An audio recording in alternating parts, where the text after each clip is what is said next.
Hey guys, how's it going? Justin here at Keystone Mountain Outdoors. Welcome back to the channel. In today's video, what we're doing is our overview on the YHM Turbo T2.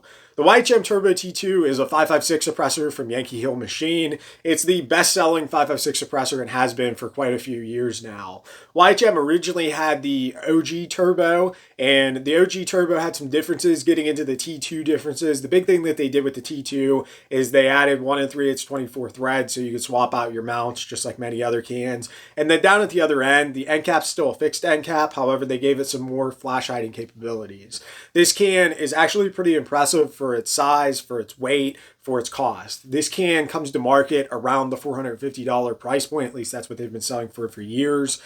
It's a really good value. Usually whenever you look at something that's value oriented, you think that they have to be cutting corners. And while we'll get into some of the negatives, because there are some negatives I want to talk about with this can, for the most part, it's all positives. The best way that I could explain to you the YHM Turbo is it follows the KISS principle, the keep it simple, stupid principle.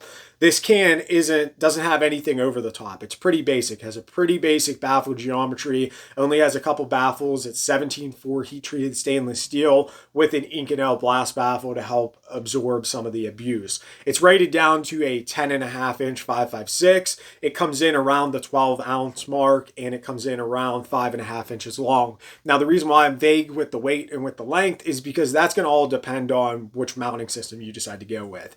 I'm using the Dead Air Xeno system here. I think it comes in at 6.1 inches long in this configuration and comes in at about 12.4 ounces. But that's really going to fluctuate depending on the mount. It's going to affect your length and your weight.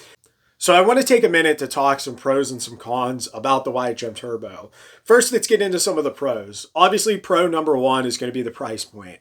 $450 is a tremendous value for a good 556 can. And I would definitely put this in that good 556 can realm.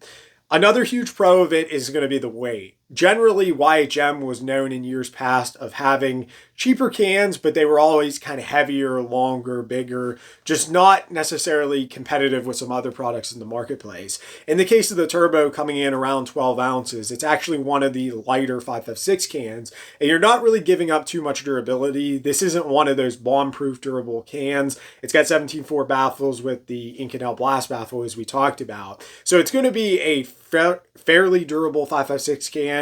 I would say that this can is going to be at home on, say, like an 11.5, 12.5, 14.5, even a 16. Somewhere in that realm, this can's going to work really good on. You're not going to worry about beating the snot out of it. However, for the size, for the weight, it's going to be great on one of those rifles. You get out past a 16-inch rifle, that's where I really start to prefer a K-size can in this category. But moving along, the weight, the size, the value is all huge positives to this can. Another huge positive to it would be its flash hiding capability. We talked about the retrofitted end cap with the T2. It actually does a really damn good job for a 556 suppressor. Getting into some of the negatives, there's two things that I want to bring up. The first one we're going to talk about is going to be the warranty. So in the case of the YHM Turbo, they marketed it for years as having a one-time, no questions asked warranty. However, in January or February of 2020, YHM decided to update their warranty, and they did it relatively quietly. They went from a one-time, no questions asked warranty to just a manufacturer defects warranty. So for all intents and purposes, unless there's something wrong in the makeup of your can, if you get a baffle strike or something like that, you're going to be eating the cost of getting it repaired. Now, I understand from YHM's perspective, they told me that a lot of people were really abusing the warranty. People were taking turbos and throwing them on 300 blackouts, blowing them up and sending them in to get them fixed, and YHM was having to eat the cost of that. So they decided, instead of raising the cost of the suppressor, to ditch the warranty.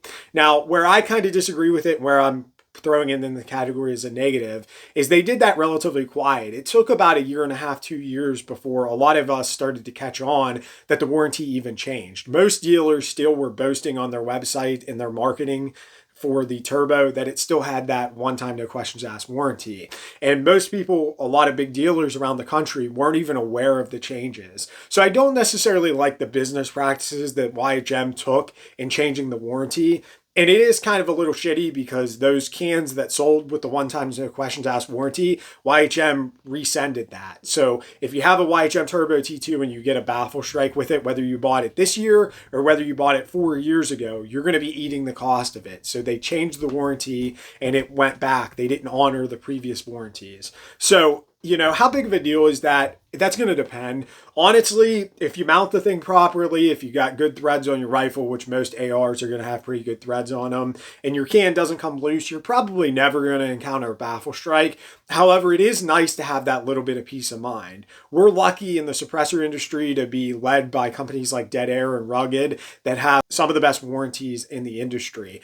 They're going to take care of you no matter what you did, even if you did something stupid. As long as you don't purposely destroy your shit, most of these companies are going to take care of you. Stuff happens and it's nice. In the case of the YHM, if you have a baffle strike, you're going to have to pay for it. Just make sure that you install your can properly, make sure that it stays tight, make sure that it doesn't come loose, all that stuff, and you'll have nothing to worry about. The next thing that I have to hit on as far as a negative, and this is going to be subjective to some people as well, is going to be the back pressure of the can. So this is one of those really restrictive 5.56 cans. This is going to be at home on a piston gun or a DI gun that you tune.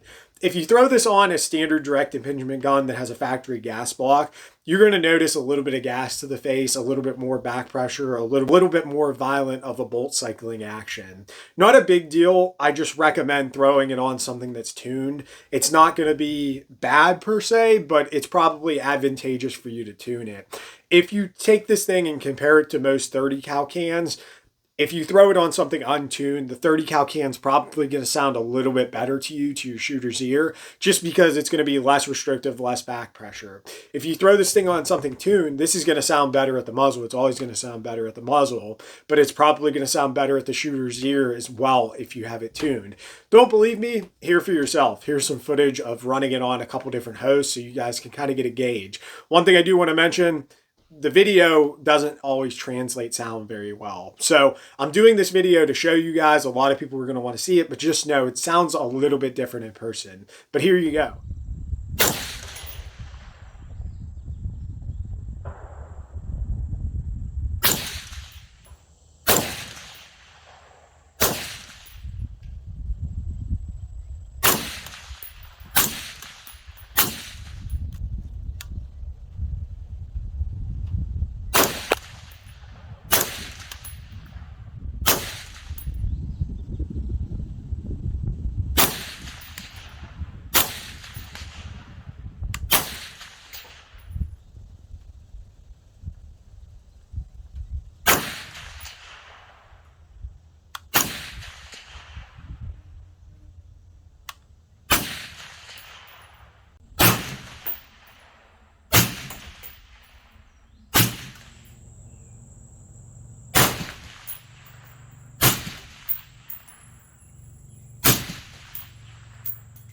So summarizing the YHM Turbo, the Turbo's a good can. Is this going to blow you away if you have your 30 cal can already? Probably not. Like, it's going to sound comparable, if not a little bit better or a little bit worse, depending on how your gun's tuned, than most 30 cal cans. Where this really comes into play is it's smaller profile, lighter weight than a lot of 30 cal cans. It's going to generally give you a little bit better flash suppression than a 30 cal can, and it's pretty cheap. Coming in at the $450 price point, this is something that would be a good buy if you already own one or two 30 cal suppressors. It will allow you to dedicate this to one of your 5.56 rifles and give you the versatility to keep your 30 cal can on some of your other stuff. That's really the big selling point to this can. It's a good value, and it also represents a good quality. It's as quiet, if not quieter, than most other 5.56 suppressors on the market. It does have a little bit higher back pressure than some other ones, but if you could tune according to it, it'll work out really, really great for you guys. If you guys have any questions about the YHM Turbo or want to share your experiences with it, I would love to hear it down in the comment section below. I also have an Instagram page set up for the channel, as well as an email if you guys want to reach out to contact me either of those ways. Guys, the channel's still been completely funded by me. I've never made a dime off of this channel. I just do these videos purely for your entertainment purposes and to share information and share the knowledge that I've learned and been passed on over the years. So if you guys enjoy, it would definitely help me out if you guys gave the video a like, hit that subscribe button if you haven't already. Guys, I appreciate all the support that's been coming into the channel. Remember to train hard, shoot fast, and most importantly, be safe. God bless.